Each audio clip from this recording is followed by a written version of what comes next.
हरि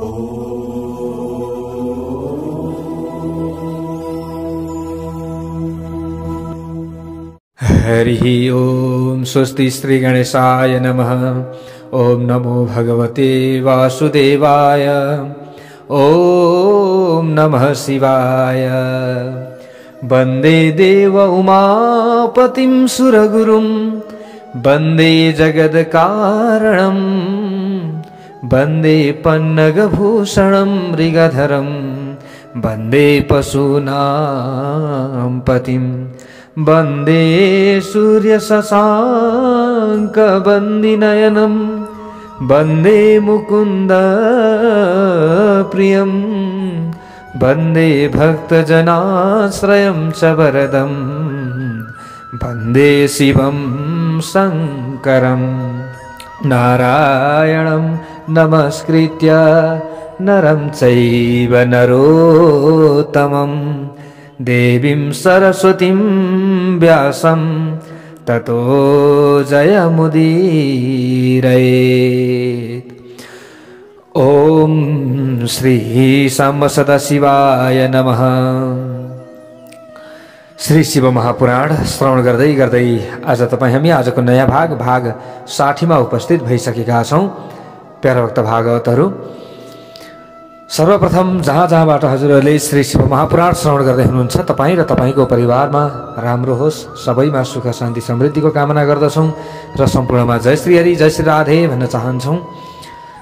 विशेष श्री शिव महापुराण भित्रका यी सुन्दर कथा प्रसङ्गहरूले अवश्य पनि हाम्रो जीवन धन्य हुनेछ। प्यारा भक्त भागवतहरू, ल हेर्नुहोस्, यहाँनिर भगवान श्री सामसदा शिव र पार्वतीको विवाह भयो। हामीले यसरी बुझ्नु पर्यो। अब यहाँनिर यही समयमा जो कामदेव की पत्नी रति अत्यन्त चिन्तामा पर्दै भगवान भोले बाबाका सामुन्नेमा आएर बिन्ती गर्न लागिन्। विवाह त भयो तपाईहरूको, तर काम त डढेर भस्म भएका छन्। अब काम नजगाइकन तपाईहरूको रति क्रीडा कसरी हुन सक्छ? त्यसैले मेरा पतिलाई जीवित गराइदिनुहोस् भनेर यसरी भनिसकेपछि प्यारा भक्त भागवतहरू, अब यहाँनिर जो रतिले पोको पार राखेकी थिइन् नि त खरानी, त्यो अगाडि राखिन् त भगवान भोले बाबाले हेर्ने बित्तिकै कामदेव जागे। भक्तवत्सल भगवानको जय हो। सबले भनौं हर हर हर महादेव। अब यहाँ कामदेवले भन्न लागे, देव देव महादेव करुणा सागर प्रभो यदि प्रसन्न सर्वेशा ममानंद करो भवा क्षमस्व मे पराधम हि यत्कृतस्य पुरा प्रभो स्वजनेषु परां प्रीतिं भक्तिं देहि स्वपादयोः। ल हेर्नुहोस् प्यारा भक्त भागवतहरू, कामदेवले भन्दैछन्, यदि हे प्रभु हे ईश्वर मबाट प्रसन्न हुनुहुन्छ भने मेरा लागि आनन्ददायक बनिदिनुहोस्। हजुर, मैले प्राचीन कालमा गरेको अपराध क्षमा गरिदिनुहोस्। ठीक छ, मैले कुनै समयमा अपराध गरेँ होला, तपाईको तपस्यामा मैले समस्या ल्याएँ होला, तर मलाई क्षमा गरिदिनुहोस्। म प्रति आफन्तहरूको प्रेम भाव जागोस्। तपाईका चरणमा भक्ति उत्पन्न गराइदिनुहोस् प्रभु। तपाईको चरणमा म पर्न चाहन्छु, तपाईको ध्यान गर्न चाहन्छु, तपाईको नाम जप्न चाहन्छु प्रभु। कामदेवका यस्ता प्रकारका कुरा सुन्ने बित्तिकै भगवान शिवजी अत्यन्त प्रसन्न हुनुभएछ र मुसु मुसु हाँस्दै भन्न लाग्नुभयो, हे कामहं प्रसन्नोस्मि भयं त्यज महामते गच्छ विष्णु समीपं च वहि स्थाने स्थितो भव। कसले भन्नुभयो? शिवजीले। के भन्नुहुन्छ? हे काम, म तिमीबाट धेरै प्रसन्न भएको छु, यसकारण अब तिमीले भयभीत हुनु पर्दैन। तिमी विष्णुको नजिकमा जाऊ, यो घरभन्दा बाहिरै बस। तिमी यो घरभन्दा के गर? बाहिरै बस। कहाँ जाऊ? विष्णुको छेउमा जाऊ। अब कामदेव भगवान शिवलाई प्रणाम गरे। त्यस पछाडि भगवान शिवजीको कुरा सुनिसकेपछि त्यस पछाडि बाहिर आए अनि विष्णु सहितका देवताले उनलाई आशीर्वाद दिए। त्यस पछाडि भगवान शिवले त्यो घरमा पार्वतीलाई देब्रेतिर राख्नुभयो, मिठाई खुवाउनु भयो अनि पार्वतीले पनि उहाँलाई खुवाइन्। त्यस पछाडि लौकिक व्यवहार अनुसार आवश्यक कार्य सम्पन्न भएपछि मेना र हिमालयको आज्ञा अनुसार भगवान शिव आफ्नो ठाउँमा पाल्नुभयो। सबले भनौँ हर हर महादेव, आफ्नो ठाउँमा जानुभयो। त्यस समयमा सबैतिर वैदिक मन्त्र र बाजाको ध्वनि गुन्जायमान भइरहेको थियो। आफू बस्ने ठाउँमा पुगेपछि भगवान शिवले लौकिक व्यवहारको अनुसरण गर्न लाग्नुभयो। मुनिहरूलाई प्रणाम गर्नुभयो। अब त्यस पछाडि अब गृहस्थ आश्रममा आइसक्यो नि त, अब त आफूले सबैलाई प्रणाम गर्नुपर्छ, मान्नुपर्छ नि त। अब जति पनि साधु सन्त ब्राह्मणलाई भेट्न थाल्नुभयो, नमस्कार गर्न लाग्नुभयो। विष्णु र मलाई पनि सम्मान गर्नुभयो भनेर यसरी यहाँनिर ब्रह्माजीले भन्दै हुनुहुन्छ नारदजीलाई। यसपछि देवता लगायत सबैले उहाँको स्तुति गरे, उहाँको सेवा गर्न थाले। त्यस पछाडि हिमालयले जन्तीलाई भोजन गराउनका लागि आफ्नो आँगन राम्ररी सजाए। भगवान शिवसहित सबै देवताहरूलाई बोलाउन आफ्ना पुत्र र अन्य पर्वतहरूलाई पठाउनुभयो। यहाँ अघि आफ्नो ठाउँमा आउनुभयो भन्नुको मतलब कहाँ? जहाँ बेहुला बस्नुपर्ने थियो, जहाँ बस्नुपर्ने थियो होइन, त्यहाँनिर आउनुभयो भन्ने कुरा यो हामीले बुझ्नु पर्यो। अब हेर्नुहोस्, यसरी भोजन गर्नका लागि अब सबैलाई बोलाइयो अनि भोजन पनि गराए।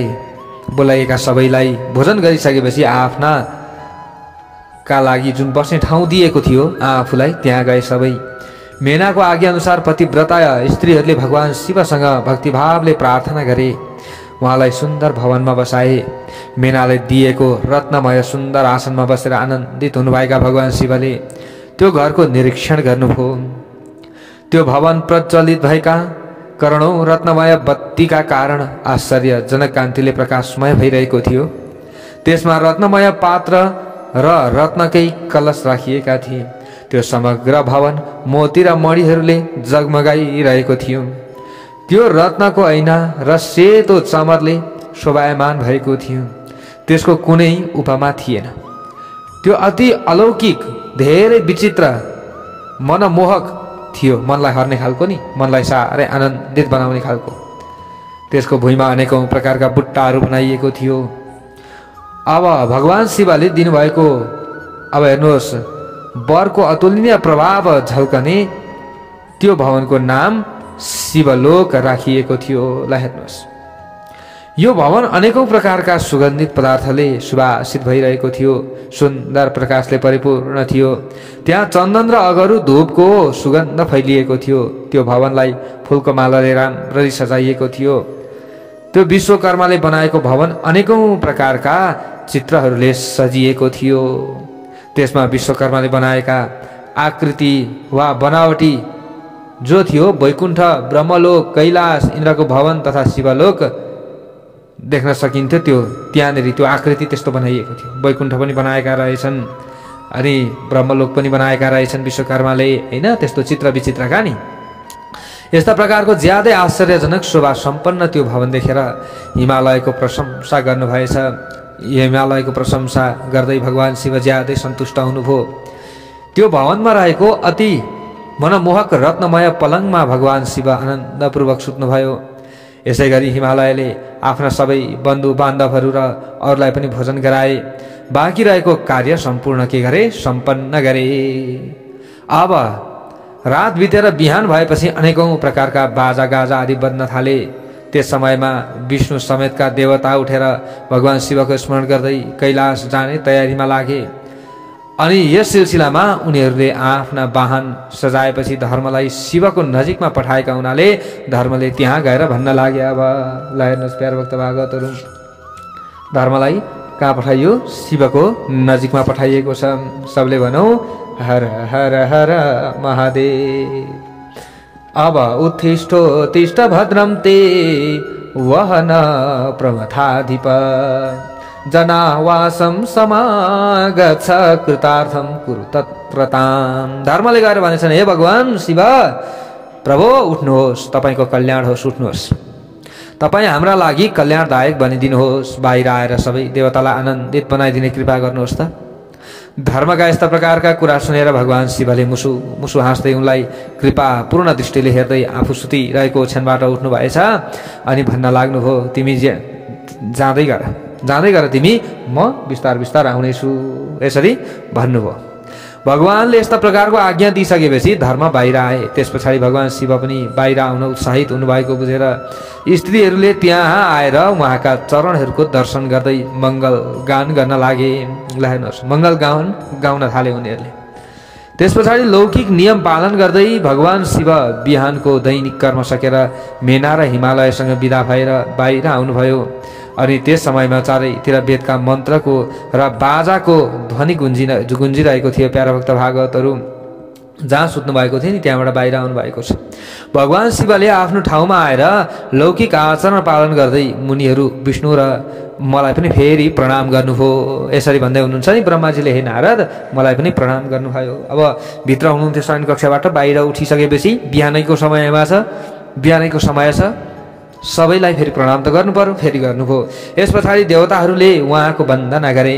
त्यस पछाडि विष्णु सहितका देवता ऋषि अनि सबै त्यतिखेर कैलाश फर्किने विचार गर्न थाले। अब यसै समयमा हिमालयले जन्ती बसेका ठाउँमा आएर सबैलाई भोजनका लागि आमन्त्रण गरे। अब सबैलाई यसरी भगवान शिवलाई आमन्त्रण गरिसकेपछि हिमालयले आफ्नो घरमा गए र त्यहाँ गएर अनेकौं प्रकारका भोजन सामग्री बनाउन लागे। उनले भगवान शिव सहित सबैको धेरै सत्कार गरे। यहाँ मण्डपभित्र ब्रह्माजीलाई लगेर सुन्दर आसनमा बसाएछन्।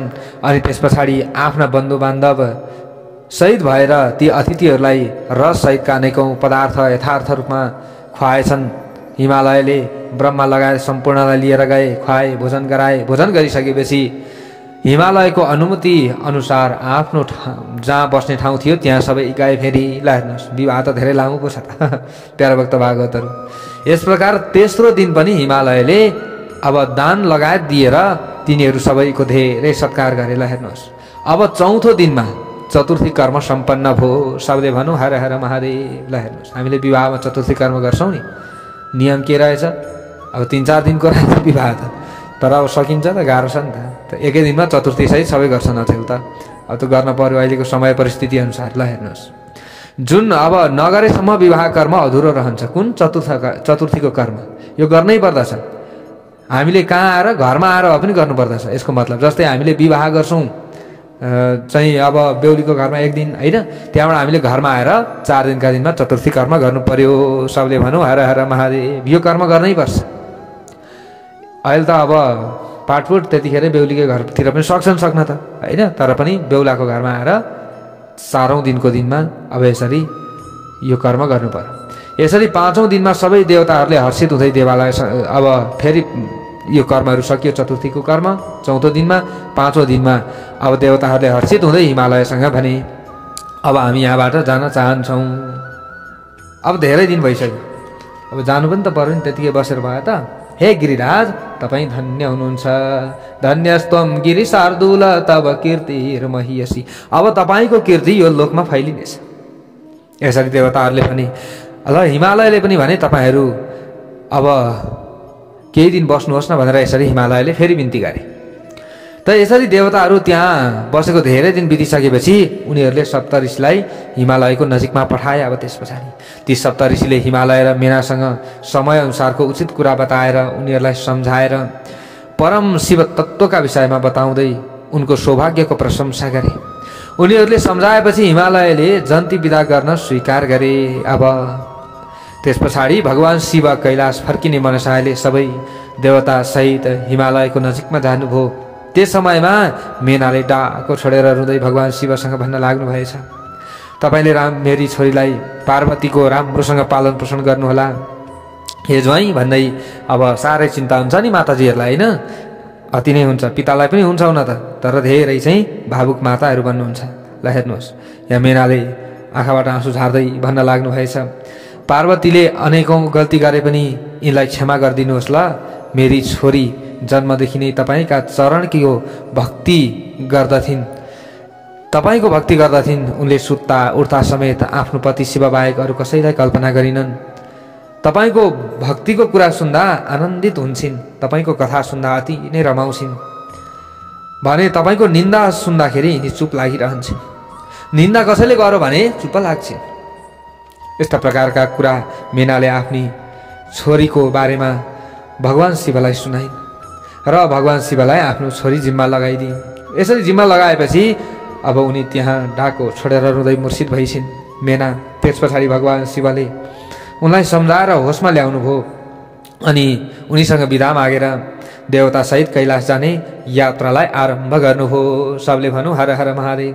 ती सबै देवता भगवान शिव र सेवकहरूसँगै चुपचाप कैलाशतिर लागे। प्यारा भक्त भागवतहरू, उनीहरू मनमा नै भगवान शिवको चिन्तन गरिरहेका थिए। हिमालयको नगर बाहिर बगैँचामा आएर भगवान शिवसहित सबै देवताले हर्षित हुँदै उभिएर पार्वतीको प्रतीक्षा गर्न थाले। त्यसपछि सप्तऋषिहरूले हिमालयसँग भने, अब तपाईँले आफ्नी छोरी पार्वतीलाई बिदा गर्ने व्यवस्था मिलाउनु पर्दछ। सबै निक्लिसके, अब बिदा पनि त गर्नु पर्यो नि, विवाह मात्रै गरेर भयो त। उनीहरूका यस्ता प्रकारका कुरा सुनेपछि आफ्नै छोरीलाई धेरै माया गर्ने हिमालय पार्वतीले भविष्यमा गर्ने विरहका विषयमा कल्पना गरेर खिन्न भए। त्यसको केही क्षणमा हुन्छ भनेर मेनालाई समाचार पठाए। हिमालयको समाचार पाएपछि हर्ष र शोकको वशमा परेकी मेना अब पार्वतीलाई विदा गर्ने तयारीमा लागिन्। अब ती मेनाले त्यस समयमा वैदिक र लौकिक विधि पालना गरेपछि उनले अनेकौं प्रकारका रत्न जडिएका सुन्दर वस्त्र 12 प्रकारका गहनाले श्रृङ्गार गरेर पार्वतीलाई सजाइन्। त्यस पछाडि मेनाको मनको भाव बुझेर एउटी पतिव्रता अब ब्राह्मणीले पार्वतीलाई पतिव्रता धर्मको शिक्षा दिन आरम्भ गरिन्। प्यारा भक्त भागवतहरू, तिमी अब यहाँनिर ती ब्राह्मणीले भनिन्, तिमी मेरो कुरा ध्यानपूर्वक सुन। हे देवी, यो धर्म बढाउने, यो लोक र परलोकमा सुखदायक, सुन्नेहरूलाई पनि आनन्दित बनाउने रहेको छ यो कुरा। संसारमा पतिव्रता नारी मात्र धन्य हुन्छन्। उनी विशेष रूपले पूजा गर्न योग्य हुन्छन्। पतिव्रता नारीले सबैलाई पवित्र बनाउँदै सबै पाप नष्ट गरिदिन्छन्।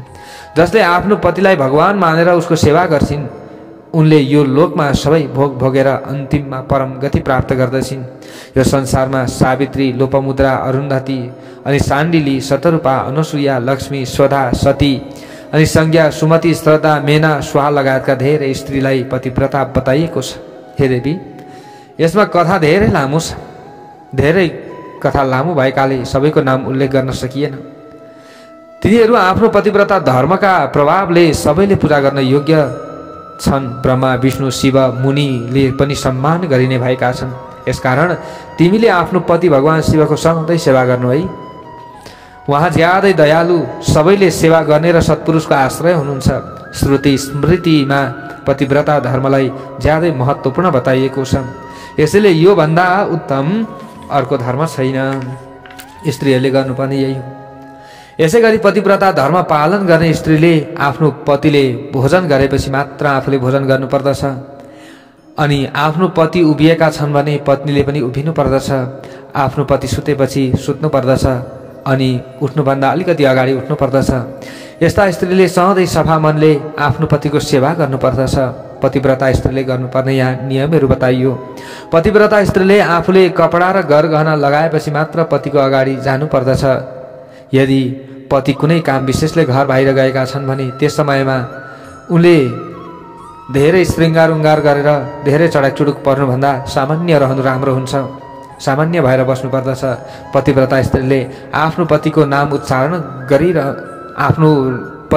उच्चारण गर्नु हुँदैन। कहिले पनि अरू नै नामले बोलाउनु पर्दछ। उनले गाली गरे पनि तापनि आफूले अलिकति मौन रहनु राम्रो हुन्छ।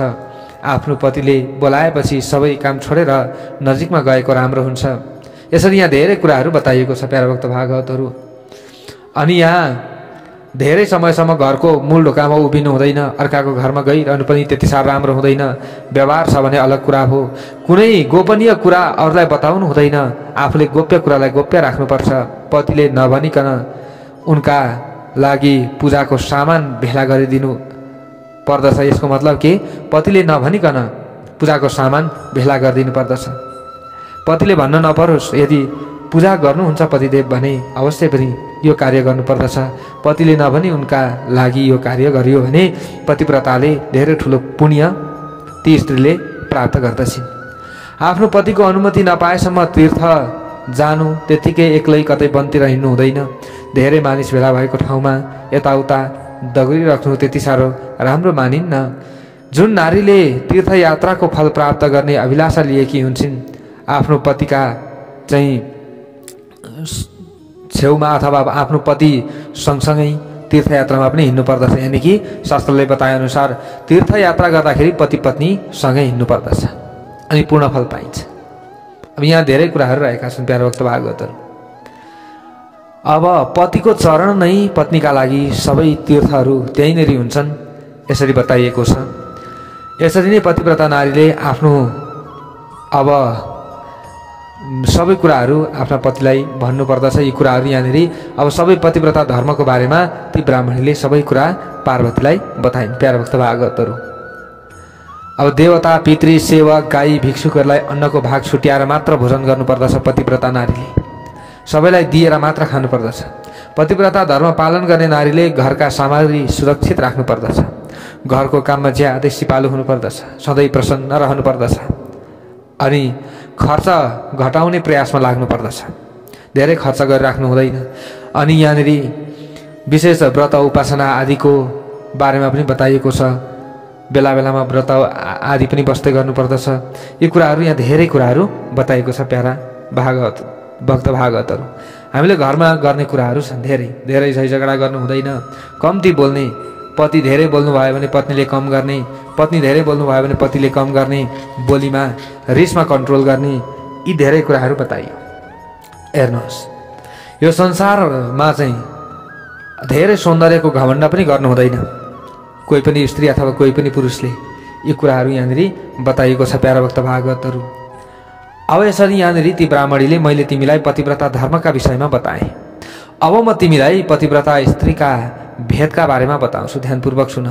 पतिव्रता स्त्रीहरू उत्तम सहितका भेदले 4 प्रकारका हुन्छन्, जसले आफ्नो स्मरण गर्ने पुरुषका सबै पाप नष्ट पनि गरिदिन्छन्। पतिव्रताका 4 भेदमा उत्तम, मध्यम, नीच र अति नीच पर्दछ। अब म यिनका लक्षणका सम्बन्धमा बताउँछु। जसको मनले सधैँ स्वप्नमा पनि आफ्नो पति बाहेक अरू कसैलाई देखेको हुँदैन, ती स्त्री उत्तम श्रेणीकी पतिव्रता हुन्। जसले अन्य पुरुषलाई पिता, भाइ र पुत्रका रूपमा हेरेकी हुन्छन्, तिनलाई मध्यम श्रेणी पतिव्रता भन्नुपर्दछ। जसले मनबाटै आफ्नो धर्म विचार गरेर व्यभिचार गर्दछिन् वा सधैँ सदाचारको पालन गर्छिन्, तिनलाई निज श्रेणीकी पतिव्रता बताइएको छ। पतिव्रता त सबै पतिव्रता हुन्, तर कुन श्रेणीको भन्नेमा हुन्छ यसरी बताइयो। जसले पतिको डरले कुल कलङ्कित हुने भएले व्यभिचारबाट बस्ने प्रयास गर्छिन्, ती विद्वानहरूले अब यहाँनिर तिनलाई राम्रो बताएका छन्। जस्तै पतिको डरले आफ्नो कुल कलङ्कित होला, भोलि मैले नराम्रो काम गर्नु हुँदैन भनेर यसरी रहनुलाई राम्रो मानिन्छ। अब यसरी बताइएको छ यहाँनिर। अब यहाँ धेरै कुराहरू बताइएको छ, जता पाए त्यतै, जस्तो पाए त्यस्तै गर्ने, होइन, अनेक प्रकारका यी कार्यहरू गर्नेलाई नीच बताइन्छ। यी कुराहरू छन्। यी 4 प्रकारका पतिव्रता सबै लोकका पाप नष्ट गरेर तिनलाई पवित्र बनाउन सक्षम हुन्छन् हुन त। तर अब यहाँनिर जो नीच भन्दा पनि अति कलङ्कित पनि हुन्छन्, होइन, त्यो चाहिँ सम्पूर्ण कार्यहरू जस्तै अब विभिन्न कार्यहरू गर्ने हुन्छन् नि अहिले, हो ती कार्यहरू गर्ने नीच हुन्। उनीहरूको अनुहार हेर्दाखेरि पनि व्यक्तिलाई पाप लाग्छ। सबले भन्नु हर हर महादेवलाई हेर्नुहोस्। अब यहाँनिर बताइएको छ, यस कुरालाई दृष्टिगत गर्दै तिमीले सधैँ प्रसन्नतापूर्वक आफ्नो पतिको सेवा गर्नुपर्दछ। यसरी गरेको पतिको सेवाले सधैँ आफ्नो अभिलाषा अनुसारको फल दिन्छ। यसरी सेवा गरियो भने तिमी साक्षात जगतकी माता पार्वती हो। हुन त तिमीलाई यो सबै बताउने आवश्यकता छैन, सबै जानेकी छु। तैपनि लौकिक व्यवहारका आधारमा तिमीलाई मैले पतिव्रताको धर्मको बारेमा उपदेश दिएको छु। यहाँनिर यसरी बताइयो। अब जसले मनबाटै आफ्नो धर्म विचार गरेर व्यभिचार गर्दिनन् वा सधैँ सदाचारको पालना गर्दछन्, तिनलाई अब तल्लो निज श्रेणीकी पतिव्रता बताइएको छ विशेष। अब यहाँ श्रेष्ठ, मध्यम, निज यी कुराहरू यहाँनिर बताइन्छ बताइन त। सबै यस्ता प्रकारले यी पतिव्रता नारीहरूको चाहिँ गुणको बारेमा कुराहरू भयो। अब यहाँ यस्ता प्रकारले यी कुराहरू गरिसकेपछि ती ब्राह्मणी अब पार्वतीका अगाडि शिर निहुर्याएर चुप लागिन्। यो उपदेश सुनेर पार्वती ज्यादै प्रसन्न हुनुभयो। ल हेर्नुहोस् प्यारा भक्त भागवतहरू, जो पतिव्रता स्त्रीहरू हुन्छन् नि यी कुराहरू बताइयो भने उनीहरू ज्यादै प्रसन्न हुन्छ। तर जो अलिकति यताउता छटाइफटाइ गर्ने खालका हैन स्त्री पुरुषहरू हुन्छन् नि उनीहरूलाई यो कुरा बतायो भने यस्तो पनि हुन्छ, यसले यसको मात्र कुरा गरौँ हैन, यसले चाहिँ यसको मात्र सपोर्ट गरौँ, यसको बारेमा बोलेन भन्न थालिहाल्छन्। सबले भनौँ हर हर महादेव हो। अब यहाँ पार्वती प्रसन्न हुनु भयो नि त हैन। यो हो एउटा नियममा हामी सबै आफ्नो नियम, पतिले गर्नुपर्ने नियम हैन, माया प्रेम दर्शाउने नियम, आफू एक पत्नी भएर रहने नियम, यी कुराहरूलाई पालना गरियो भने ती उत्तम खालका अब पत्नीव्रता मान्नु पर्दछ। यी कुराहरू आफूले मान्ने धर्मलाई आफूले पालना गरियो भने न त्यहाँ कहिले झगडा हुन्छ, न त्यहाँ कहिले शङ्का उपशङ्का हुन्छ, न त्यहाँ कहिले केही हुन्छ हैन। एकले भनेको कुरा अर्कोले मान्ने, अर्कोले भनेको कुरा अर्कोले मान्ने, यसरी एक आपसमा सल्लाह गरेर अघि बढ्ने हो भने त्यहाँ कहिले पनि नराम्रो हुँदैन। तर जसले अब लपन छप्पन गर्न थाल्छ, छटाइफटाइ गर्न थाल्छ नि, अचेल त अब विभिन्न मोबाइल छन् यताउता होइन, कचाकुचो गर्न थाल्छ, अनि त्यहाँ शङ्का उब्जिन्छ, अनि दिनै पछि लडाइँ झगडा, काटो छिन काटो मार, डिभोर्स होइन, सबै कुरा हुन थाल्छ। सबले भनौँ हर हर महादेव। यो के हो त भन्दा यो धर्मलाई हामीले कुल्छौँ, यो शास्त्र आदिलाई हामीले कुल्छौँ। त आज हामी के भयौँ, छाडा भयौँ होइन। सबै कुरा अब त्यो समयअनुसार चल्नु आफ्नो ठाउँ कुरो हो, तर सबै नियमलाई नै मिचेर अगाडि बढ्नु चाहिँ अर्को कुरा हुन्छ फेरि। ल हेर्नुहोस्, अब यहाँ हेर्नुहोस् है, अब ब्रह्माले नारदजीलाई भन्दै हुनुहुन्छ, यसरी ती ब्राह्मणीले पार्वतीलाई पतिव्रता धर्मको उपदेश दिइसकेपछि मेनालाई बोलाएर भनिन्, अब आफ्नी छोरीलाई विदा गर्नुहोस्। उनका यस्ता प्रकारका कुरा सुनेर मेनाले हुन्छ भनिन्, अनि उनी प्रेमका बसमा परेकी भए पनि धैर्य धारण गर्दै उनले पार्वतीलाई बोलाएर उनीसँगको वियोगका डरले व्याकुल भए कि उनी पटक पटक आफ्नी छोरीलाई अङ्कमाल गर्दै डाको छोडेर रुन लागिन्।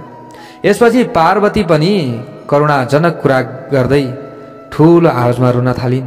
त्यस पछाडि मेना र पार्वती दुवै वियोगरूपी शोकले व्याकुल भएर मूर्छित भए। त्यो समयमा यसरी पार्वती रोएकी देखेपछि देवताका पत्नीहरूले आफ्नो होस गुमाए भने त्यहाँ भएका सबै स्त्रीहरू रुँदै अचेत जस्तै भए। रुवाबासी चलेछ नि। ल हेर्नुहोस्, छोरी जन्माउने बेलामा नि त्यो यात्राका समयमा भगवान शिव पनि रुनु भयो, अरूको त कुरै नगरौँ। यसै समयमा आफ्ना सबै पुत्र मन्त्री अनि अब ब्राह्मणहरूसँगै आइरहेका हिमालय पनि मोहका बसमा परेर आफ्नै छोरीलाई अङ्कमाल गर्दै रुन लागे। त्यस पछाडि ज्ञानीहरू मध्येका श्रेष्ठ पुरोहित तथा अन्य ब्राह्मणहरूले अध्यात्म विद्याको उपदेश दिँदै सबैलाई सम्झाए। त्यो समयमा सम्झाउने पनि त चाहियो नि, सबै रुने भएर भयो त भएन नि। पार्वतीले भक्तिभावले आफ्ना मातापिता र गुरुहरूलाई प्रणाम गरिन्। उनी महामाया भए पनि लौकिक आचरणका बसमा परेर रोइरहेकी थिइन्। ती पार्वती रुँदा त्यहाँ भएका सबै स्त्री रुन थाल्थे। पार्वतीकी माता मेना त धेरै रोइन्। त्यो समयमा उनका दाजु र भाउजूहरू पनि रुन थाले। त्यो समयमा ब्राह्मणहरूले सबैलाई सम्झाएर यात्राका लागि राम्रो लग्न भएको बताए। अब त्यो समयमा लग्न भइसक्यो, यात्राका लागि लु राम्रो लग्न अब यतिखेर निक्लिनुपर्छ। त्यस पछाडि हिमालय र मेनालाई धैर्य धारण गर्दै पार्वती बस्ने पाल्की ल्याउने आज्ञा दिए। अनि ब्राह्मणका पत्नीहरूले पार्वतीलाई त्यसमा अब चढाएपछि सबैले उनलाई आशीर्वाद दिए। अब पत्नीहरूले पनि पाल्कीमा चढाएपछि ब्राह्मणका पत्नीहरूले मातापिता ब्राह्मणहरूले पनि अब शुभाशिष दिए। सबैलाई प्रणाम गरिन् पार्वतीले। अब आफ्ना पुत्र सहित हिमालय पनि ममताका बसमा परेर भगवान शिवले पार्वतीको प्रतीक्षा गरिरहनु भएको ठाउँमा गए। त्यहाँ सबैले एकअर्कालाई प्रेमपूर्वक भेटे। सबैले भगवान शिवलाई प्रणाम गरे, उहाँको प्रशंसा गर्दै अब आफ्नो नगरीतर्फ उनीहरू फर्किए। प्यारभक्त भागवतहरू त्यहाँबाट अब प्यारभक्त भागवतहरू भगवान श्री साम्ब सदा शिवजी सबै जति पनि जन्ती लिएर आउनुभएको थियो सबै कैलाशमा पुगे।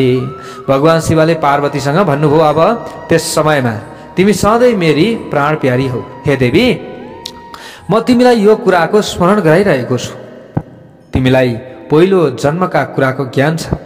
यदि तिमीलाई मेरो र तिम्रो नित्य सम्बन्ध स्मरण छ भने बताऊ त, बताऊ। आफ्नो प्राणभन्दा प्यारो भगवान शिवका यस्ता प्रकारका कुरा सुनेपछि पार्वतीले मुस्काउँदै अब यहाँ भन्न लाग्नु भएछ नि, मलाई सबै कुराको स्मरण छ हे प्रभु, तर अहिले तपाईँले शान्त भएर समयअनुसार जे गर्नुपर्ने हो त्यही कार्य तत्कालै गर्नुहोस्। पार्वतीका यस्ता प्रकारका कुरा सुनेपछि लौकिक आचरणमा लाग्नुभएका भगवान शिव ज्यादै प्रसन्न हुनुभयो। उहाँले अत्याधिक सामग्री भेला गरेर विष्णु सहितका देवताहरूलाई अनेकौं प्रकारका खान योग्य वस्तु दिनुभयो। अब सबैलाई अब त्यता पनि त अब विवाहको छ नि त हैन। यसै गरी आफ्नो विवाहमा आएका अन्य सबैलाई उहाँले सुमधुर र सम्पन्न अनेकौं प्रकारका अन्नको भोजन गराउनु भयो। यसरी भोजन गरिसकेपछि अनेकौं प्रकारका रत्नहरूले विभूषित भएका ती सबै देवताले आफ्ना स्त्री र सेवक सहित आएर भगवान शिवलाई प्रणाम गरेर उहाँको स्तुति गरे, परिक्रमा गरे। त्यो समयमा विवाहको प्रशंसा गरे, आफ्नो लोकमा गए, आफूले गर्ने कामहरू गरिसकेर प्रशंसा गरे। अब खानुपर्ने ठाउँमा खायो होला हैन, नाच्नुपर्ने ठाउँमा नाचे, सबै थोक जे जे थियो गर्नुपर्ने त्यो गरे। त्यस पछाडि आफ्नो लोकमा गए। त्यस समयमा लौकिक व्यवहारका अनुसार वामन रूप धारण गरेर विष्णुले कश्यपलाई प्रणाम गर्नुभयो। सबले भनौँ हर हर महादेव। त्यस्तै गरी भगवान शिवले विष्णु र मलाई पनि प्रणाम गर्नुभयो। त्यसपछि मैले र विष्णुले उहाँलाई अङ्कमाल गरेर आशीर्वाद दियौँ। त्यस पछाडि विष्णुले उहाँलाई परब्रह्म परमात्मा मानेर उहाँको स्तुति गर्नुभयो। यस पछाडि विष्णु र म उहाँसँग विदा भएर आफ्नो लोकमा गयौँ। हे नारद भनेर ब्रह्माजीले यो कथा श्रवण गराउँदै हुनुहुन्छ नारदलाई। ल हेर्नुहोस्, भगवान शिव पनि पार्वतीसँग अब आनन्दित हुन लाग्नुभयो। आनन्दसँग विहार गर्दै आफ्नो निवास स्थान कैलाशमा बस्न लाग्नुभयो। शिवका गणहरू पनि यो विवाहबाट धेरै आनन्दित थिए। त्यो समयमा ज्यादै भक्तिपूर्वक शिव तथा पार्वतीको आराधना गर्न थाले। अब यसरी अब यहाँ भन्नुहुन्छ शौनकादि 88,000 ऋषिहरूलाई सुतजीले मैले अब यहाँ तपाईहरूलाई यी कथाहरू श्रवण गराएँ। ब्रह्माजी पनि भन्नुहुन्छ नारदजीलाई, हे नारद मैले तिमीलाई भगवान शिवको विवाहको प्रसङ्गको बारेमा यथार्थ रूपमा के गरेँ बताएँ। तिमीले सोधेका थियौ नि विवाह कसरी भयो, के भयो हैन, सबै कुरा सोधेका थियौ। मैले के गरेँ, सबै कुरा बताएँ। यो शोक विनाशक आनन्ददायक तथा धन र आयु बढाउने यो प्रसङ्ग रहेको छ। जसले यो कथा प्रसङ्गलाई अल्छी नमानिकन पुरा श्रवण गर्दछ नि, ती मनुष्यले शिव पार्वतीको भक्ति प्राप्त गर्दछन्। यसरी बताइएको छ। र प्रत्येक दिन यो प्रसङ्ग जसले सुन्दछ, एक दिन मात्र होइन, प्रत्येक दिन यी विवाहका यी प्रसङ्गहरूलाई सुन्दछ अथवा सुनाउँदछ भने त्यो शिव लोकमा जान पाउँछ, अथवा वैकुण्ठ लोकमा जान चाहनेले वैकुण्ठ लोकमा जान पाउँछ। यो प्रसङ्ग व्यवधान र रोग विनाशक रहेको छ। विभिन्न बाधा व्यवधानलाई हटाउनेवाला प्रसङ्ग रहेको छ। यो प्रसङ्ग जहिले सुन्नुपर्दछ। यसबाट स्वर्ग प्राप्ति पनि हुन्छ। स्वर्ग चाहनेहरूले प्राप्त गर्न सक्दछन्, यश चाहनेहरूले यश प्राप्त गर्न सक्दछन्, आयु चाहनेहरूले आयु प्राप्त गर्न सक्दछन्, पुत्र नाति नातिना चाहने व्यक्तिहरूले त्यही प्राप्त गर्न सक्दछन्। किनभने उनीहरूको मन पवित्र हुन्छ। जसको मन पवित्र हुन्छ उनीहरूमा सकारात्मक सोच विचार हुन्छ, त उनीहरूमा अनेक प्रकारका गुणहरू भरिँदै जान्छ। यो हो नि त, हामीले एकैचोटि सुन्ने बित्तिकै प्याट्ट त हुँदैन। तर के हामीले बारम्बार सुन्दै गइयो, बारम्बार हामीले स्वस्थानी व्रत कथा पनि राखेका छौँ नि त, बारम्बार हामीले सुन्दै गइयो भने त्यसबाट सकारात्मक सोच आउँछ। हाम्रो जस्तो सोच हुन्छ हामीले, हाम्रा यी कोशिकाहरूले त्यस्तै प्रकारका चाहिँ तत्त्वहरूलाई उत्पादन गर्छन् अनि त्यही अनुसारको हाम्रा चाहिँ शरीरमा विभिन्न विकासहरू हुन्छन्। प्यारे भक्त भागवतहरू, यो कुरा त विज्ञानले प्रमाणित गरिसकेको छ।